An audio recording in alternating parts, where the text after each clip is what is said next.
Good afternoon. Welcome to the Monday edition of Heading Back to the Window with Scott and Scott. I am your host, Scott Steen, lead handicapper at Whiners and Whiners. Didcom. And I'm your co-host, Scott Reichel, senior handicapper over whiners.com. And together we do this each and every day, 3 p.m. Eastern, 2 p.m. Central, as we do our best to help you head back to the window. It's good to be here, Scott. Of course, don't forget, guys, to like, subscribe, give us the old thumbs up, drop a good comment there if you're watching on Facebook or watching on Twitter. And, of course, rate, review if you download us in podcast form. And, of course, check out our friends Jim Williams and Chris King each and every day at 1:30 p.m. Eastern time as they do a little show they call Just Parlays, laying out their best dual, trio, quadruple picks of the day. So James S. checking in as usual, checking in early, of course, yo. And then he just jumps right in, Scott. Here we go. We're right into it. Staley has to be the worst fucking coach ever in NFL history. Not even a howdy, how you doing? Happy Monday. Boom, boom, boom. There goes the plunger. Is he wrong?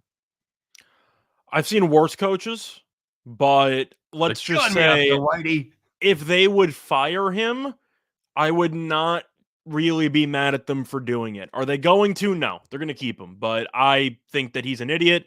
I said that going in. You can rewatch our NFL Joint show, and I believe I made just a brief declaration saying that Staley's an idiot, and I'm sure he'll do something to cost the Chargers the game. Give me the Raiders. That was pretty much my exact logic, and that's exactly what happened. Oh, man. JC Stones is 29-29 overtime casher, just like I handicapped it. In case anybody's wondering, they still cash dumb luck tickets. Yes, they do. Mm-hmm. Big X in the house. Matthew Torvik is here as well.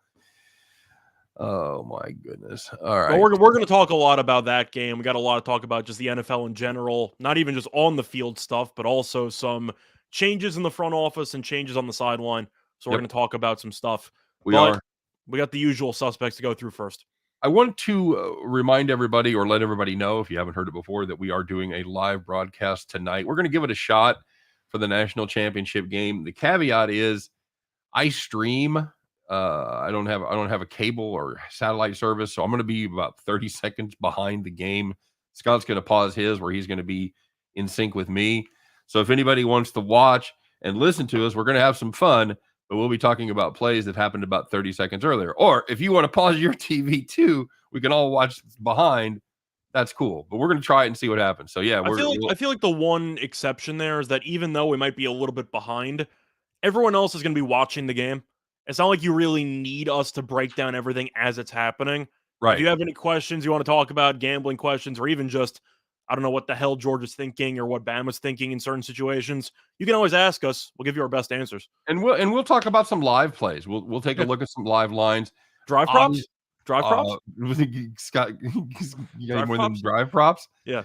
T-Train in the house. Please tell me all the Scavats, nice, who roughed the punter in Kansas City is on call the cops. I wanted to call my uncle in the olive oil business. I don't know if you watched the game the week before. He had a illegal block when Pringle returned a kickoff for a touchdown against the Bengals that cost him 7 points right there. That was a fucking brutal beat on that first quarter number. Chiefs had a 7-point lead. They're about to get the ball back with 5 minutes and 30 seconds left in the first quarter. Denver done nothing. Mm-hmm. And he, as I've said on my video, he ran through that punter like he'd left the fucking stove on. Yeah. He trucked the hell out of him. It wasn't. Usually you can have an argument about a guy flopping or something. Right. That wasn't a flop. He got destroyed. Well, yeah. I mean, usually, especially as a homer, you're like, well, maybe it's just running into the punter. And then you see the replay. You don't even like, well, fuck. The plant leg goes flying. The kicking leg goes flying. You're like, oh, this is just 15. JC Stone says we're going to be like the new Manning brothers tonight. Less guests, but more filling. It's like if Eli had really taken good care of himself, and Peyton just said, "Fuck it, I'm going to eat all the donuts." It'd be it'd be like that. All right. So let's let's take a look. Let's get her started on the formal level, because we've got a lot to talk about here. So let's get her rocking. Of course, I want to remind you, of course, our new partnership with Caesar Sportsbook. Great opportunity tonight. If you haven't made a bet yet, if you've got Caesars, if you've never made a bet with Caesars, great chance to get to know them. They're offering you basically $1,001 free bet. If you lose it, they make it good. If you win it, you'll win it. So make sure you check that out. All you have to do is simply just download the Caesars app, open that up, or go over to their website, open up an account. And the key phrase that you want to use is video winners when they ask you for your code. That's the promo code, video winners. Put that in there. You'll be all hooked up with the $1,001 free bet. Of course, make sure it is applicable in your state, and you must be 21 to gamble. So there you go. All right, Scott, let's get her rocking here and roll. Send BYU alumni Anderson out of town on another overseas mission. Yes, agreed, Brad. And over Macho Grande. I'll never get over Macho Grande. Never get over Macho Grande. Okay, let's do it, buddy. Let's get her rolling. Let's find out. Besides, okay. All right, I'm so excited about this. Let's find out who took it in the shorts yesterday, Scott. I think some of us might have some ideas about who it will be, but let's make it official in the Monday morning version of Call the Cops. Of course, I say Monday morning only in reference to Monday morning quarterbacking, not implying we would ever be up anywhere near morning able to do a show. So, although we did it early for a while. Didn't we do like a 10 o'clock during the pandemic? We might have. We rotated it. I think it was 10 o'clock your time, 11 o'clock my time, but we've really rotated the hours every now and then. Yep. All right. So let's take a look in the NFL, Scott. If you had the Falcons team total over 17.5 going up against the Saints, that was under. It was under. I'm sorry, under. That's right. You're in pretty good shape. Atlanta had 13 points, 4 minutes left. And of course, they go on the quote unquote meaningless drive, 13 plays, 85 yards. 2 separate fourth down conversions. They scored a touchdown with 21 seconds left. Finished with 20. If you had the under 17.5 there, I had the whole game under, so I was fucked anyway. But if you had the under 17.5 with the Falcons, you were extra fucked. Time to call the cops. And if you had the Rams on the money line against the 49ers, they led by 14 points at the half. Sean McVay, in his coaching career, was undefeated when leading at the half. They led by 7 with 1:30 to go. Jimmy G's not going 88 yards in a minute and 30. No, wait a second, he did. He actually went 88 yards in about a minute and 4 seconds. Game went to overtime, and the Rams lost in OT. That's a bad beat. Oh, hey, did you watch that game last night? Yeah, of course. A pretty good game. Mm-hmm. Hey, if you had the Chargers team total under 26, Los Angeles had the ball with 23 points, had the ball, 2 minutes left. Field goal doesn't do you any good. It's touchdown or bust. Field goal does you no good. Chargers went on a 19-play, 83-yard drive that covered 2 minutes and 3 seconds. If you do the math like I did before the show, that's 6.5 seconds to play. I don't even know how that's possible. Featured 3 separate fourth down conversions. Chargers scored a touchdown as time expired, 29-29 into overtime. I don't know if you saw the end of that. It was pretty good. But if you had the Chargers team total under 26, there's so many reasons. Call the cops. Yeah, it was really insane just how many fourth down opportunities they had. 19 plays in 2 minutes. That is something I don't know if I'll ever see again. That is one of the most impressive 2-minute drives I've ever seen. Yeah, I did. Yeah, it was unbelievable. All right, so there was some good news last night, yesterday, whatever the case may be. You know who you are. If you had one of these plays, you were in good position. You were sitting in the rocking chair. So, first one was the Steelers and Ravens. And the NFL show, I had the first half under. But if you had the full game under, you were in good shape anyway. You had 6 points in the first half. They might have needed about 10 quarters to score 41 points combined. Game went to overtime. They don't call it undertime. But wait a second. They were so far below, you were safe anyway. Game ended 16-13 after overtime. If you had the Dolphins plus 6.5, it's historically a good spot. This is, This is one of those things. This is like the Kirk Cousins on Monday night thing. It's the Patriots suck on the last game of the year when they go down to Miami. It's the boogeyman.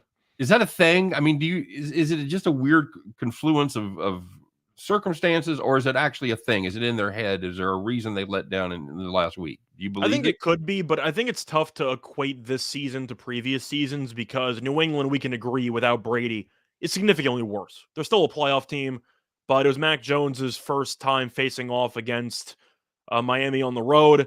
A healthy Miami defense because they were shorthanded to start the year, but Miami just looked like the better team. I think it's a thing, but I do acknowledge that Miami looked like the better team. No question about it. I'll tell you what I'd like to do. I would like to compare Brady's last season in New England with Mac Jones' season this year. I haven't seen that written anywhere. I haven't done it. I would like to do that. If I remember to do it, I will. Okay. I'm curious because Brady that last year was just dreadful. It was awful, except you look at the weapon comparison. Let's just say Mac Jones has a lot more to work with than Brady did. So speaking of that game, this is what got me off on the tangent. You had the Dolphins plus the 6.5 against the Patriots. They dominated them. Miami never trailed in that game. They ended up winning by 9. You were easily in the rocking chair. And the last one is basketball related because it was probably rocking chair of the year. And unfortunately, I missed out on it. I was not aware of it until it was actually happening.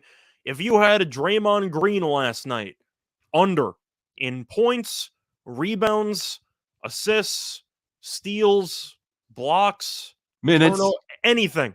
If in case you didn't know, Klay Thompson came back after about 2 years of being injured, and Draymond was not supposed to play in the game yesterday. However, to be a great teammate and to honor the occasion, he decided to suit up and play. For 7 seconds, they lost the tip. He committed a foul. He checked out. He never checked back in. He played 7 seconds. And I've actually looked around on Twitter. Sports books did pay out the bets on Draymond Green. So if you had the under in any of his stats, he played 7 seconds and you won immediately. That's the easiest win of all time. That's the least amount of game you will ever have to watch. Pretty much. 7 seconds. You turn it on. Honey, you want me to get you some popcorn? No, I'll be right there and pop it myself. Okay, I'm good. I remember last year we had a similar situation, not with the 7 seconds, but I remember we talked about it. It was Giannis for like a player points over or something, and he got injured in like the second minute of the game, and he just didn't play the rest of the game. It's one of those, except you knew about it going into the game. So if any sports book gives you a hard time about cashing that, that's their fault because you shouldn't have left it up. That information was available to the public. There's just not enough for me to go around, Scott. And I should have been on NBA Twitter. Instead, I'm spending my time watching film, watching games of the SEC. Well, most books did pull the props, but some of them kept them up. So if you were able to get any of those, that's the easiest win of your lifetime. All right. Okay, bud. I feel like we've sparred around for a while. It's time to open up the floodgates. Here we go. Let's find out. I don't know who it could possibly be, Scott. There's so many contenders here. Let's find out who it is. Who? Surprise me. Let's find out. It's the donkey of the day.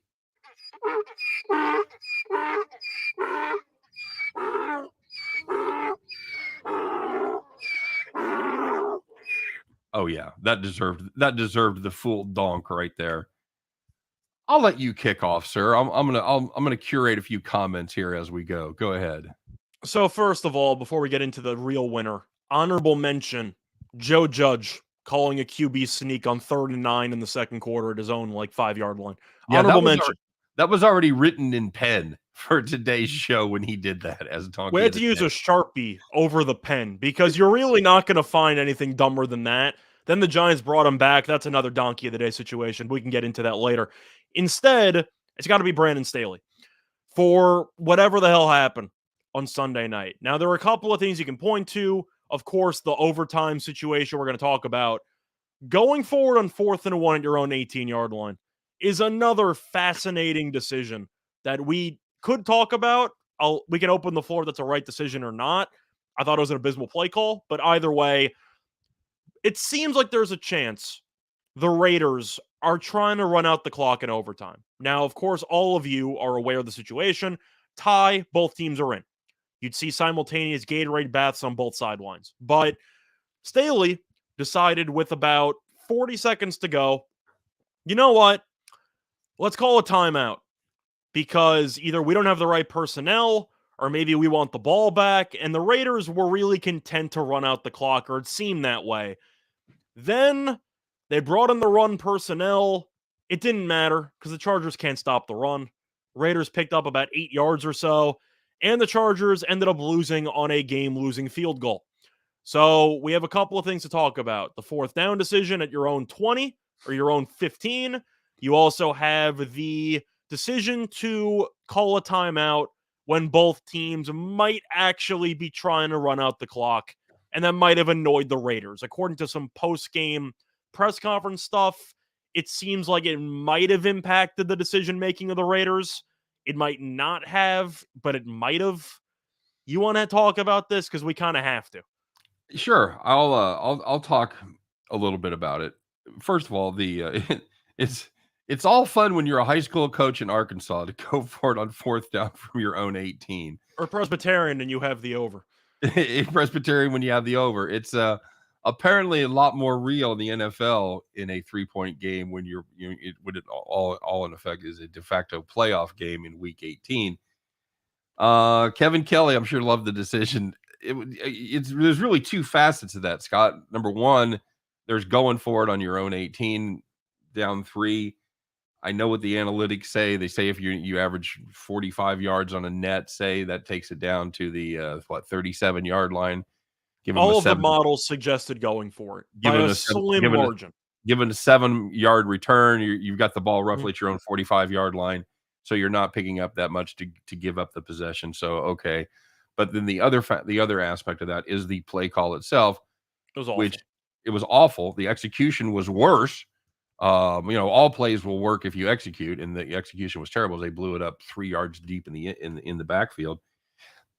As far as the overtime decision goes, it looked, for all intents and purposes, when they lined up, they were going to run Jacob's zone inside somewhere between the A or B gaps there. People looked at the formation and said the Raiders were going to pass. I'm like, you can run at a shotgun, right? No, I'm pretty sure they're running.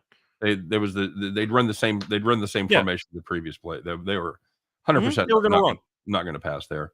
So the excuse / reason that Staley gave in his news conference afterwards was he needed to get the right personnel on the field. He needed mainly to get Linval Joseph in there, the run stopper, and for the undersized pass rush guys. So if I'm in that press conference, I'm going to say, quick follow-up question, if I might, Coach. What the fuck were the personnel not doing in there to start with when it was obvious the Raiders were going to run the football? I don't understand that. I don't know why you don't have the right personnel in to stuff the run to begin with. Let's be honest, that Chargers run defense needs all the help they can get. So they might have needed another 2 guys, but they were, either the worst run defense in the league or second worst. The Texans were hanging around at the bottom as well, but it's up there for one of the worst I've seen in a long time. The actual arguments of, well, the Raiders would have kicked it anyway, that's not the point. The point is that if you think that even there's a slim chance of the other team just deciding not to risk it, why would you go out of your way to potentially annoy the other team that's holding all the cards right now? Yeah. I don't get it. You're poking the bear. It just seems stupid. I didn't see the upside. I didn't see the upside of what was going on there. It seemed, and again, it may be confirmation bias, but it seemed like from the first 2 plays that the Raiders were content to take a shot. They were going to take a knee. They'd take a shot on popping a big run, but they weren't running anywhere near the sideline. They weren't running any kind of a power run or any. Truth is, the third down pass to Zay Jones confused me. That got the first down because I really thought the Raiders were just going to run it, punt it deep, and the Chargers would just realize, oh, we're doing this. But they threw it to Zay Jones, so I guess I can somewhat understand why Staley was hesitant to believe that they were willing to just drain the clock because they wouldn't have thrown the ball at all on that drive if they were trying to drain the clock. But the whole situation was weird. You can mix donkey of the day in for that decision as well as the 4th down at your own 17-yard line. The fact that people are pushing that decision to the back burner sums up how ridiculous the overtime actually was. Yep. Because that's front page news when you fail. That's front page news, I'd say, every single week of the NFL, unless you had the overtime chaos. Yeah, just I don't get it. Yeah.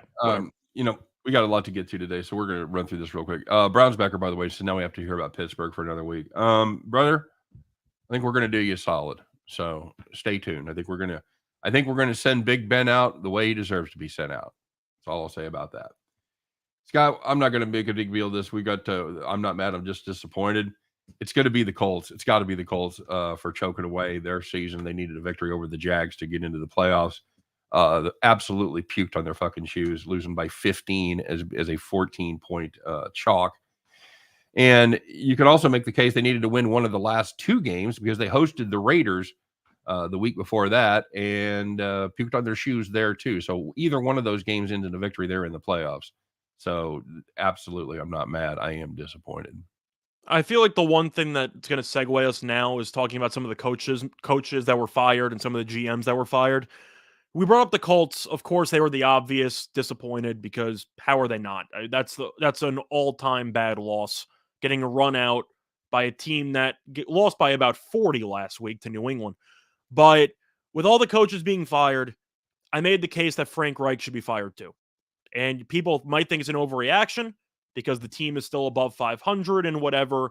With a roster like that, you better be over 500. You have the Jaguars and the Texans in your division. You have no excuse to finish below 500 or even at 500, which is impossible anymore. But the point is, I think Reich should be fired because you had such a golden opportunity to make the playoffs. You had everything you wanted, and I know Wentz is bad. You can blame it on Wentz all you want, but at the end of the day, the team on both sides of the ball was not ready for the game, and that's inexcusable. Yeah, absolutely. To give up points to that Jacksonville offense like that. Jacksonville always had their defense is, for the most part, pretty damn bad, but they had their moments. They had a couple of games where that defense played inspired football there at home. Of course, the Colts, God, how old am I? The Baltimore game, the Ravens game. John Mackey's not coming out. The Ravens game where they win 9-6. That game, the defense was very good that night. So that was against the Bills. Or against the Bills, rather. Sorry, not against Baltimore. Against the Bills, right? So Bill McDonald asking the question that Scott and I talked about probably the most before the show, and that was why was Brian Flores fired. I also talked about where he might be headed, if anywhere, as a head coach. Scott, I mean, I guess you can certainly, you got a devil on each shoulder here. You can say, well, he's the guy that lost 7 straight games. Yeah, but he's the guy that won 7 straight games. So to me, when you fire your coach, my question is always, who are you bringing in that's better? So I guess the jury is still out on that. We'll have to see. Count me skeptical of Miami to make a good decision about who to bring in there to coach that team, but we'll have to see.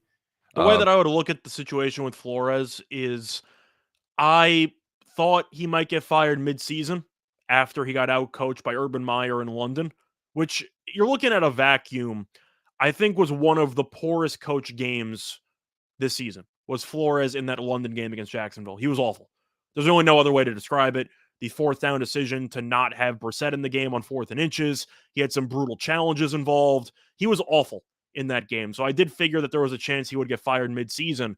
But you look at his general body of work, Miami's really not a great franchise for the last couple decades, to be honest with you. And you ended up being a decent team that's around 500 whenever he's been the coach. So I don't really know what more you want from Flores. He has Tua, which is your problem because you took him over Herbert. Don't blame the coach for that. That's your problem. That's the front office. So I don't know what Flores was really supposed to do. They ended up winning 7 of 8 to end the year. They beat New England pretty dominantly. And you look at the injuries they had to start the year, both Byron Jones and Xavier Howard were injured, and that was a huge reason why this team sucked out of the gate. So I don't really know what Flores was supposed to do. I don't think he's a great coach, but I think he's good. And the question you have to ask every time you fire somebody is, who are you going to replace him with? I don't know what candidate you're going to find that's better than Flores, because Harbaugh apparently is not interested. So I don't know what you're going to do. Yeah, I don't know. Am I missing something? No, that's exactly what we talked about. Brad Crawford said the Colts cost him $100 teaser and another 50 on the over total, separate parlays. Jax did your part, yeah, and Indy only scores 11 points. Worthless pieces of shit. Fire Reich, agree. I'm gonna put a caveat on that. I in full disclosure, I had, of course, the Colts as a premium play minus 15, so yeah, that looks like extra good. But the caveat on that is what sort of input Reich had about going to get Carson Wentz. If he was a big driver and a big proponent of that move, and they are inexorably linked, then fuck him, he's got to go. I'm sorry. Any part that he played, any role that he played in bringing in the debacle that is Carson Wentz, then no, he's out. Now, if he had no voice in that, and he was like, well, here's your new quarterback. Oh, that's cool. This fucking guy looks a lot like Carson Wentz. At least it's not. Oh shit, it is Carson Wentz. That's oh god. I think he should be fired anyway. Because of course they had the ties back in Philly, so I do think he had a say in it. I wasn't behind the room, but I'm assuming that he had a say in it. You cannot explain the no-show there on both sides. Your No, team has to get ready to go. That's all on you. Once you you're can not. you can make that a fireable offense in a vacuum. You can say having your team that ill prepared for those last two games. You could make that 2-week period a fireable offense all by The itself. Raiders one I'll give a bit of a pass for, because Wentz had COVID during the week. He couldn't really practice. That's kind of, you have some alibi built in there. You have no excuse against Jacksonville. Yeah, that's that. So Even more true. Sure. yeah, but of course, those were the, let's just say, talking points for the coaches being fired. The Flores one, I mentioned Reich. I think he should have been fired, or he might still be fired. You have the usual ones, though. You have Pace, who finally got fired as GM of the Bears. You have, of course, Nagy being fired. Zimmer got fired for the Vikings along with the GM. You also had Fangio being fired from Denver. I don't really have much to say about those moves because I thought they were obvious. Do you have anything you want to add? No, I think other than Flores, those were all the telegraphed Yeah. coming down Fifth Avenue picks. There's The been biggest F no of the surprises. entire day belongs to the Giants because they kept Joe Judge. That's the Yes, biggest F of the day. agreed. Like that's donkey of the day separately for bringing him back when it seems like all the players hate him and your team was awful anyway. But the usual coaches that were expected to be fired, the favorites on the board to get fired, got fired. So I don't think there's really much to talk about because Right. we all saw it coming 5 months ago. XR USH diamonds, and I'm sure there's X Rush diamonds. Sorry, man, I'm not cool. Said that the just realized the Colts never beat the Jags in Jacksonville. Yeah, we talked about that, and It's like again, New England against Miami. right? It's one of those weird things. You're like, well, fuck that. Just this, but this year is different, right? Mm-hmm. No. Apparently, it's a thing. Also, yeah, there's the two big trends, the big Florida trends right there was the Dolphins over New England and the Jags over Indy, and I played right into the teeth of both of them and got my fucking ass handed to me. So I had a comment in the comment section of my video saying, I can't believe you chose a basketball team total instead of going through the NFL. and I of course won. you have the great I answer. won. Yes, I won. Okay. Like I won by 30 points. Like get off my back. My job's to win. Yep, that's right. Brian Robinson over 65 yards tonight, Scott. We'll talk about that game a little bit. Georgia's very good against the run, but Bama's offensive line did hold, at least in the passing game, in the actual SEC title game. I kind of have to like the over on principle because without Mechie, I'm expecting Georgia to give all the attention to Williams. If you want a sleeper play, I don't mind Bolden over in receiving yards because I do think that from a trickle-down perspective, with all the attention Williams is getting, I do think Bolden will get targeted a lot. And I think Bolden's actually pretty good for a slot receiver. But Robinson was so good against Cincinnati, you got to assume they're going to at least try to get him going. Would you agree? Yeah, I think they're going to. because they went up tempo last time and they kind of caught Georgia by surprise. I don't think Bama's going to look worse offensively in this game. If you're expecting Bama to drop 40, I'm sorry to disappoint you, but they're not going to drop 40. Are you worried about the right side of that offensive line for Alabama, Scott? I think you have to be. Because, Owens left the Cincinnati game with an ankle injury, and he did not come back. He's coming back for this one. But probably the bigger concern is the right guard, Ekiyor, where he separated his shoulder against Cincinnati 10 days ago.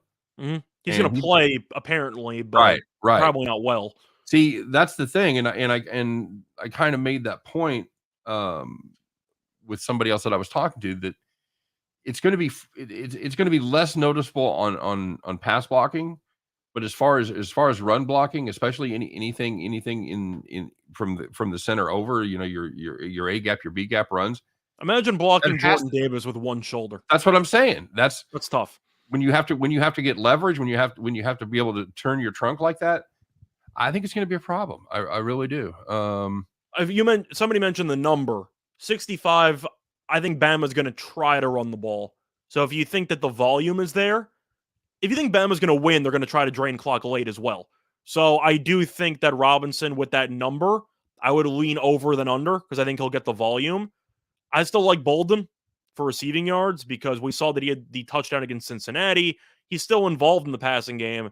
And we know Georgia, after they got torched by Williams in the SEC title game, they better be shadowing over the top.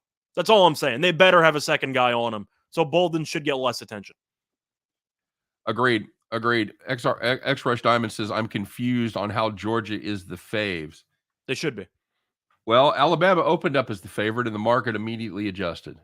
Yeah. Alabama opened up as around a 1.5 point favorite, depending on where you're at. It is now 3, pretty much most places. It's pretty well juiced. But Scott, so far, what we suspected happening has not happened yet, where it's happened every time so far.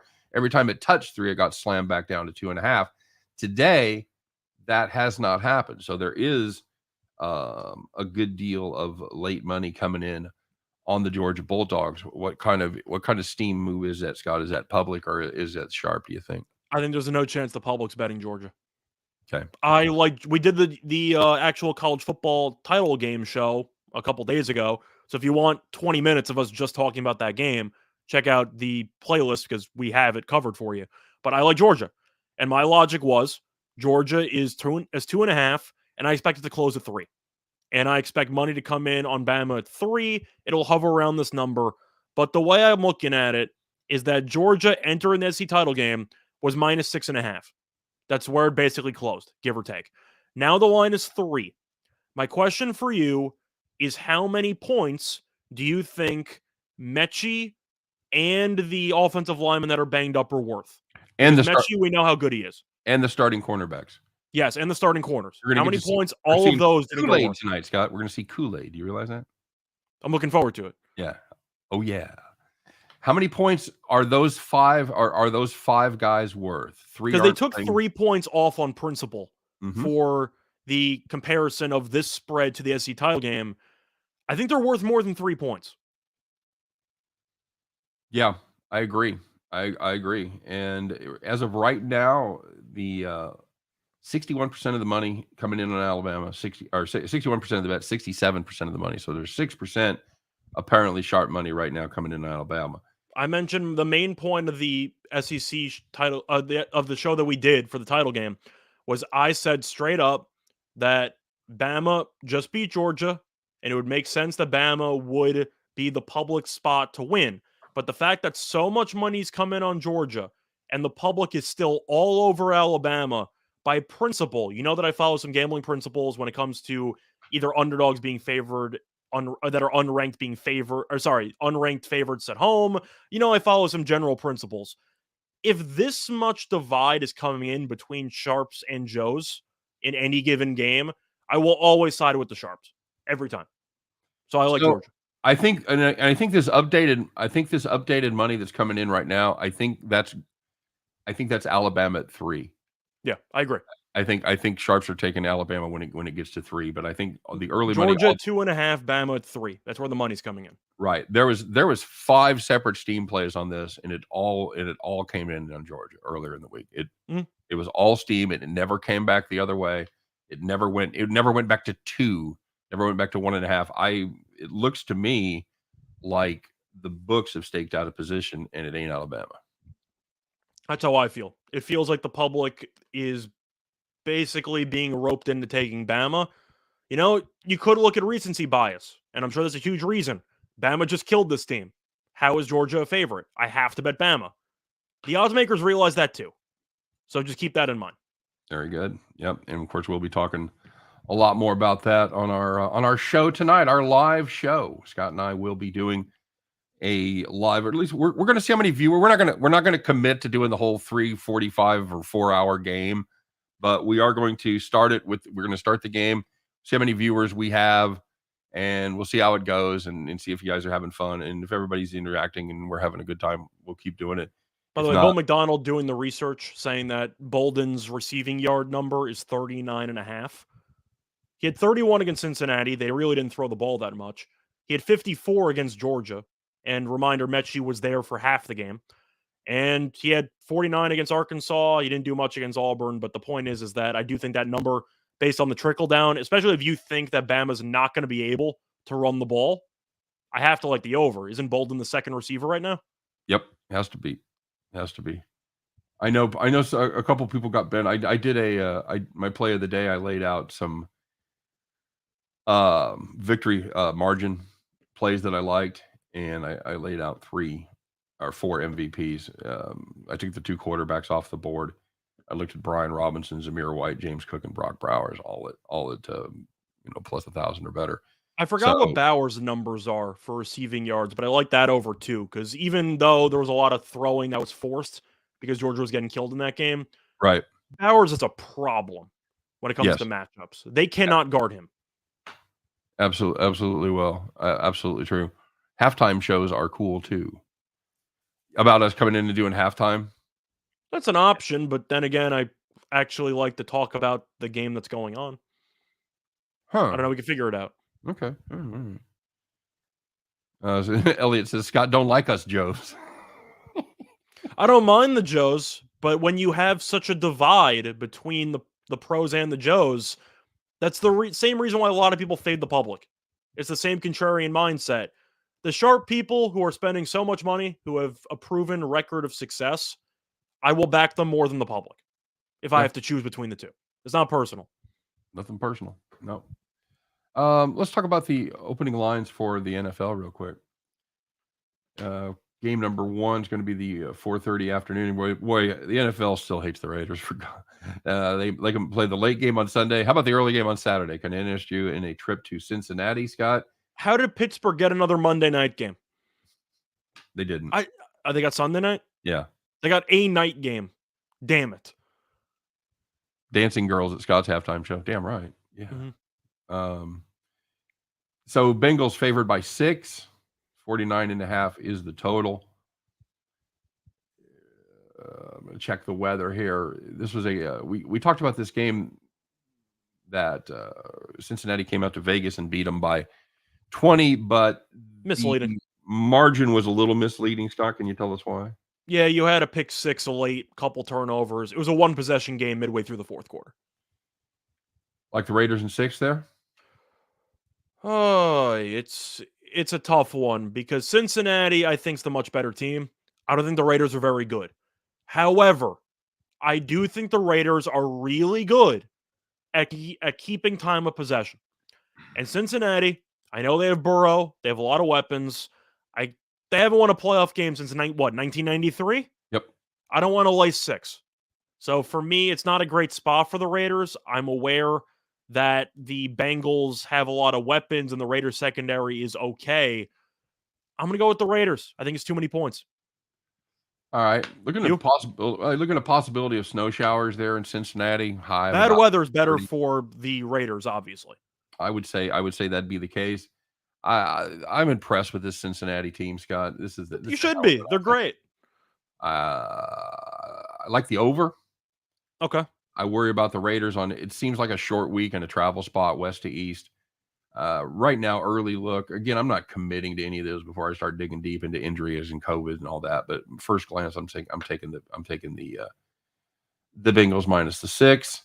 The next one is another weather situation up there in Buffalo as the Bills host the Patriots. Bills minus the 443 is the total there. So Buffalo weather going to be again cold up there, but as long as there's no wind, then Buffalo should be fine. It's going to be about 9-10 miles an hour. So I mean that's below average for this time of year coming off of Lake Erie. I'm picking Buffalo. You taking the Bills there, bud? I feel like I don't know how much stock you buy into the current form of a team entering the playoffs. Of course, you can look at select examples of teams that were awful in the final couple of weeks that somehow circled the wagons and won the whole thing. New England's not playing well. And it really comes down to the fact that the defense was carrying the entire team for about 2 months. The defense has looked worse the last couple of weeks, but it's Mac Jones. And the question is, can Mac Jones beat you? If you stop Damian Harris and Stevenson and you force Mac Jones to throw the ball 25 plus times, 30 plus times, can he beat you? I think the answer is no. And we saw this exact matchup in New England a couple weeks ago, and Josh Allen did whatever the hell he wanted, and they had no answers. So I'm taking Buffalo. I think you have to. I'm tempted by the Belichick magic, the Belichick playoffs, having them ready, et cetera, et cetera. I just don't think he has the horses. Mac Jones, he's okay, but I don't trust him to win you a game. He may very well round into form, but there are not many rookie quarterbacks that are going to be a huge plus to your team. If you're lucky, they're not going to cost you. But I think average at best is about what we're looking at. I wanted to see if Tony was here because I know T-Train's the big New England guy. Josh Allen's dynamic, but he can beat himself at times. Definitely true. No question about it. But when you're looking at current form, the Patriots beat the Jaguars by 40. You look at the other games around them. They really got embarrassed by the Colts for about 2.5 quarters. That game was close at the end. It really wasn't. The Colts buried them in the first half. Then they faced off against Buffalo. They trailed the entire game. It was somewhat close, but Buffalo did whatever it wanted offensively. And then they had, I don't want to say a no-show against Miami, but they got outplayed by Miami. I buy into form. I think form's important. I don't like how New England is playing recently, so I'm going to take Buffalo. All right, and we're going to rip it. We're going to rip it here to finish out. But Nathan Stern asking about Army plus 8.5 against Colgate. I'm fine with that. This has been a disappointing Colgate team for the most part. I don't get why so much money's coming on Colgate. The line's 8.5, and Colgate hasn't looked that great this year. I find that line very, very interesting. Agreed. All right. Real quick, snap cap here. Buccaneers 8.5, 49 against the Eagles Sunday morning or Sunday afternoon. Eagles plus the points. I think it's too many. Tampa's had so many banged up guys. I think Tampa's going to win, but more than a touchdown seems a bit rich to me. Tempted. I'm going to have to check the injuries there. Dallas hosting the Niners. Dallas minus 350.5. Which team shows up for each side? That's really your fucking question there. I'm going with the Niners. I don't mind the money line. I'm rooting for Dallas, of course, but the Niners are a team I did not want to face. Steelers, Chiefs. Chiefs laying 13, 46.5 Sunday night to Big Ben. I think 13 is too many. This has all the earmarks of one of those Chiefs fuck around, stumble around, and wonder if we're going to win type of games. I don't know why. I just got a bad feeling. I know they smoked them last time and they were not even competitive. We'll see what happens. I'd love to see it. Love to see it again. What do you got there? I agree with you on the Steelers. I don't think they're any good, but Tyreek Hill's banged up. We saw a couple injuries with the Chiefs in the Denver game, and they didn't look that good. And I think that the Steelers might hang around. My favorite play in that game is the under. I don't know how you have a Steeler game in the 46 range for a total. That's a joke. Yeah, well, because the Chiefs put up fucking 40 plus on them by themselves last time. I don't mind correlating something there. If the Steelers are covering, the game's going under. Agree. Rush Diamond says I like a Steelers upset. It'd be just stupid enough to happen. As a pessimistic Chiefs fan, even after making the AFC Championship game 3 straight years, I'm going to sit here and tell you I could absolutely see it happening. I see an ugly game. I think it's by a touchdown. I think it's one possession. But give me Kansas City, I'd say 27-20. No, sorry, not 27-20. Sorry, 24-17. For God's sakes, play the first quarter too. Yeah, but I like the under. I don't know how you open up a total with Pittsburgh in the mid to high 46s. That's a joke. Yep. Cardinals at Rams. Rams -4. Rams. Yeah. I'm valuing current form. I like Seattle money line in the NFL show over the weekend because I thought that even though Arizona beat Dallas, I don't like the way this team is playing. And I get that they're getting TJ Watt back. I don't know what to expect from him, but I'm gonna take the Rams because they looked a lot better than them on Monday night a couple weeks ago. These two teams at the same time, both of their games were tied 17-17. Both of them came out and shit the bed to finish out. So yep. The Cardinals just haven't been playing good football over the last month and a half or so. I got to take the Rams there too. All right. Yeah. Okay, bud. What do you think about the Niners game, by the way? I'm going with the Niners. Oh, and the Cowboys? Yeah, you didn't say your thoughts. I got the Cowboys there.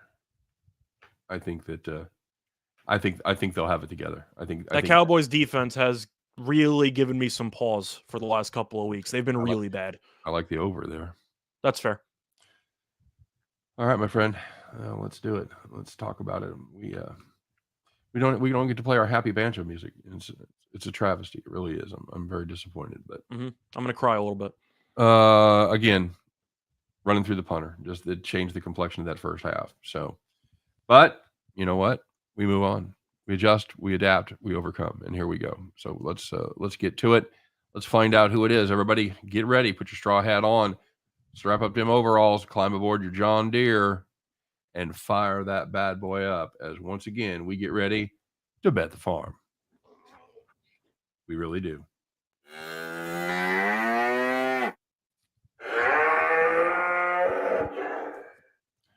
All right, very good. It's back to me today, and we're going to go to a tried and true play. It's unusual that one of us doesn't have this as play of the day or a premium or whatever. I'm surprised you don't. I concentrated. This is usually your go-to. I concentrated on college football today. I imagine my premium subs by now to make this play, but here it is. You know it, you love it. It's IUPUID, kids. Illinois, Chicago, IUPUI under 123. That 123 is available at Caesars. There you go. Why on earth would we do such a thing? Well, kids, the under is 10-1 in the Jaguars games. And this is not a team that scores the basketball well. They have scored into the 60s just one time, and that was against Spalding, a D3 team. Spalding, what do you think of when you think of Spalding? I think of the company that owns basketballs. You'll have nothing and like it. That's what I think of. Good day, sir. He said good day. Mm-hmm. In the other 11 games, they have averaged 51.1 points per game. They have reached 50 just 5 times. So less than half of the time they play, they get to 50, Scott. And if you're one of those people that like stats, here's some for you. Here's an apple for you. They're last in scoring. They are 344th in pace. They are 353rd in field goal percentage, 349 3-point percentage, 343 in 2-point percentage, 342 in free throw percentage, and dead fucking last in effective offense, according to Ken Palm. Offensive efficiency, rather. That's all I got. That's all I got, kids. At some point, it's gonna burn us. They've lost. They've had the over one time this year, so we have gotten burned one time. But I like this matchup. They did it against Wright State over the weekend. Wright State, much worse defense than Illinois Chicago, and they still only managed 58 against them. Give it to me. Give it to me. Bet the farm with IUPUI, Illinois Chicago, under 123. And that is going to do it for the show. Any final thoughts, Scott? No, not really. We're backing a team that barely gets to 50 to barely get to 50. That's really all you have to say. That's it. That's it. As long as that team goes out there and the numbers in the 120s, it's almost going to be an auto play. That's what I'm saying. So there you go, guys. That's going to do it for the show today. That's going to do it for Bet the Farm. Of course, little bonus show tonight. We do hope you stop by and check it out. Talk to us in real time on the national championship game. We'll be doing that. So you guys have a great day. Good luck on all your plays. As always, thanks very much for watching. Thanks for listening. As we do this each and every day, 3 p.m. Eastern, 2 p.m. Central, Scott and I will be there to help you to head back to the win.